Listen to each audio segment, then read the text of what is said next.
Bonjour et bienvenue sur le podcast For Me Talks. Dites-moi, qu'est-ce que vous avez fait hier?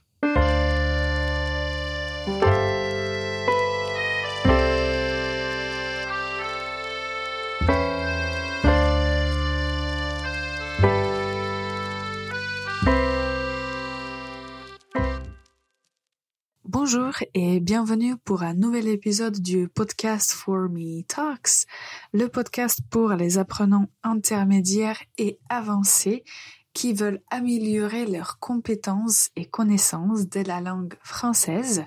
Moi, je m'appelle Ivana, je suis prof de français et je suis là pour vous aider à vous améliorer en français. Alors aujourd'hui, avant de commencer notre sujet, j'aimerais vous inviter à vous abonner à notre chaîne YouTube si vous nous regardez sur YouTube, à mettre un pouce en l'air ou bien à écrire un commentaire si ce podcast vous plaît ou bien si vous avez quelque chose à dire pour critiquer. On est là pour écouter et pour nous améliorer nous aussi. Alors aujourd'hui, tout d'abord, je vous donne la faute de la semaine. Écoutez la phrase. Charlotte a sorti avec des amis hier soir. Charlotte a sorti avec des amis hier soir.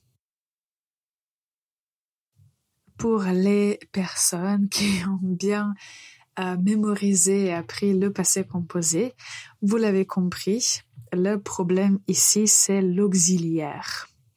Donc, quand le verbe sortir indique un mouvement, on va utiliser être comme auxiliaire. Et on va donc dire Charlotte est sortie avec des amis hier soir.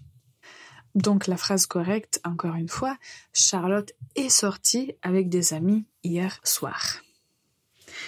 Aujourd'hui, je voulais parler du passé composé parce que je trouve que pour moi, en fait, peut-être que je l'ai déjà dit, le temps en français qui est le plus important, c'est le présent. Tout d'abord, c'est un temps qui peut être difficile si on regarde tous les verbes irréguliers qu'il faut apprendre. Mais de l'autre côté, beaucoup de fois, quand vous vous exprimez, vous avez besoin de conjuguer les verbes au présent. De l'autre côté, quand vous voulez parler des événements dans le passé composé est essentiel. Et je voulais aujourd'hui vous parler des astuces, comment pratiquer en fait vos connaissances, tout ce que vous avez appris sur le passé composé. Comme vous êtes des apprenants intermédiaires, vous avez appris des règles générales, comment l'utiliser, mais ce n'est pas la fin. Il faut vraiment continuer à s'améliorer juste pour ne pas oublier certaines choses et pour découvrir certains aspects qui sont, on peut dire, plus avancés concernant le passé composé. Donc la première chose, quand on parle du passé composé, il faut comprendre la structure que vous connaissez, j'imagine. Donc on utilise l'auxiliaire et le participe passé. Donc comme auxiliaire, on peut avoir soit être, soit avoir. Il faut faire attention de quel verbe il s'agit. S'il s'agit d'un verbe de mouvement ou d'un verbe pronominal, vous allez utiliser être comme auxiliaire. Pour, disons, tous les autres verbes, vous allez utiliser avoir comme auxiliaire. Concernant le participe passé, il y a des règles générales qu'on apprend et qui dépendent du groupe du verbe, donc un verbe en ER, soit un verbe en IR ou bien un verbe qui se termine par RE à l'infinitif. Mais vous savez qu'il y a beaucoup de verbes qui sont irréguliers, qui ont un participe irrégulier. Donc ça, il faut bien retenir pour ne pas faire de faute et en fait pour savoir comment bien conjuguer des verbes. Ce qui est drôle, c'est que beaucoup de verbes qu'on utilise quotidiennement sont irréguliers. Le premier, c'est déjà avoir. Donc vous savez qu'on va dire j'ai eu, par exemple. Donc essayez de pratiquer et de retenir le maximum de verbes possibles juste pour pouvoir les utiliser régulièrement et pour être à l'aise quand vous racontez quelque chose aux passé composé. Une autre chose concernant le participe passé, juste un petit rappel, quand on conjugue des verbes avec avoir, surtout à l'écrit, il faut faire attention comment vous allez écrire le participe passé. Donc, si c'est une femme qui parle ou si vous êtes la femme qui parle, ou bien si vous mettez le verbe au pluriel, il faut faire l'accord. Et ça vaut seulement en ce moment, ça vaut seulement pour les verbes conjugués avec être, mais dans les règles avancées, on va l'utiliser avec des verbes qui utilisent avoir comme auxiliaire aussi. Ça a quelque chose à voir avec le COD, le complément d'objet direct, mais on en parlera dans le futur. Pour aujourd'hui, je préfère plutôt vous donner des conseils pratiques pour travailler sur votre passé composé en général. Alors maintenant, on fait une toute petite pause et après, je vous donne quelques astuces comment pratiquer le passé composé au quotidien. On revient dans un instant. Le podcast est sponsorisé par Fourmi Languages, une école de langue en ligne. Pour prendre des cours privés, consultez fourmilanguages.com. Bonjour et bienvenue encore une fois pour ce nouvel épisode du podcast Fourmi Talks. Aujourd'hui, on parle du passé composé. Alors, comment vous pouvez pratiquer le passé composé au quotidien? Même si vous ne parlez pas en français tous les jours, vous pouvez utiliser des phrases simples pour juste décrire des choses que vous avez faites, pour parler des événements.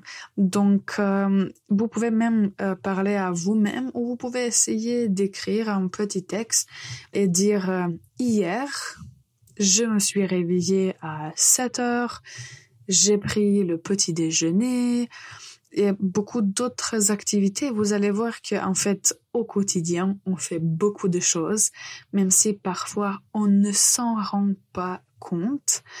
Et de l'autre côté, vous allez avoir beaucoup de verbes à pratiquer et à conjuguer au passé composé. Donc, pratiquer à l'oral et à l'écrit. Et si vous avez le temps de lire quelque chose en français, vous pouvez essayer d'analyser par exemple une histoire ou une page d'un roman juste pour voir comment ces écrivains utilisent le passé composé. Je crois que ça c'est aussi un excellent exercice. C'est, on peut dire, un exercice qui est un peu plus passif, mais ça vous donne le contexte et je crois que c'est bien de pratiquer de cette façon aussi. Vous avez aussi beaucoup d'autres ressources que vous pouvez utiliser. Je pense que j'ai déjà parlé du TV5 Monde. En fait, ils ont beaucoup de ressources, beaucoup d'activités qui peuvent vous aider à comprendre comment le passé composé marche. Donc, n'hésitez pas à consulter ce site et juste à voir ce qu'il a à vous offrir. Une autre chose, comment écouter le passé composé. Quand vous écoutez des chansons en français, vous allez remarquer que les chanteurs utilisent aussi les différents temps. Donc, vous pouvez chercher et écouter des chansons où les chanteurs utilisent le passé composé. Ça, je trouve que c'est utile aussi parce que c'est beaucoup plus facile à mémoriser des structures si on chante.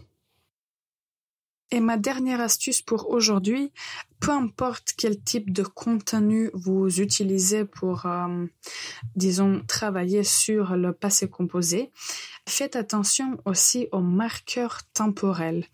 Vous allez voir que d'habitude, quand vous dites quelque chose au passé composé ou si vous lisez quelque chose ou écoutez, vous allez voir qu'il y a des mots spécifiques qui indiquent qu'il faut utiliser le passé composé ou qui indiquent que quelque chose s'est passé au passé. Donc, si vous voyez par exemple, disons hier ou la semaine dernière, il y a quelques jours, il y a 10 ans, ces marqueurs peuvent vous aider à les apprendre et à commencer à les utiliser avec les verbes que vous conjuguez au passé composé. Donc, toute cette leçon, tout ce podcast, tout cet épisode pour vous dire que quand vous apprenez la conjugaison ou la formation d'un ton en français, ça ne suffit pas juste de pratiquer ce verbe à l'écrit et d'écrire « j'ai mangé »,« tu as mangé »,« il a mangé ». Il faut mettre les phrases en contexte et il faut aussi chercher les contextes différents où les gens utilisent les verbes au passé composé. Si vous avez vos propres astuces qui vous sont utiles pour pratiquer les temps en français, n'hésitez pas à les partager en commentaire. Je suis sûre que les autres personnes vont bien aimer et profiter de vos conseils et vos astuces. La dernière chose pour aujourd'hui, c'est notre expression de nos 50 phrases essentielles. Et pour aujourd'hui, j'ai choisi un mot que vous allez utiliser quand vous faites connaissance avec quelqu'un que vous peut-être connaissez déjà, j'imagine que oui. C'est le mot « enchanté ». Donc, vous voyez quelqu'un pour la première fois, vous dites « Bonjour, je suis Ivana ». La personne dit « Bonjour, je m'appelle Pierre » et on va dire « Enchanté ». Enchanté. Enchanté, c'est comme « Je suis ravie de vous connaître ». Cette phrase, vous la retrouverez sous le numéro 6 dans notre document qui contient 50 phrases essentielles en français. En tout cas, j'espère que cet épisode va vous aider à avoir une autre approche concernant votre apprentissage de la langue française. Si vous avez aimé ce contenu, n'hésitez pas à mettre un pouce en l'air. Et si vous aimez ce qu'on fait, abonnez-vous. En tout cas, je vous souhaite une excellente journée et à très bientôt.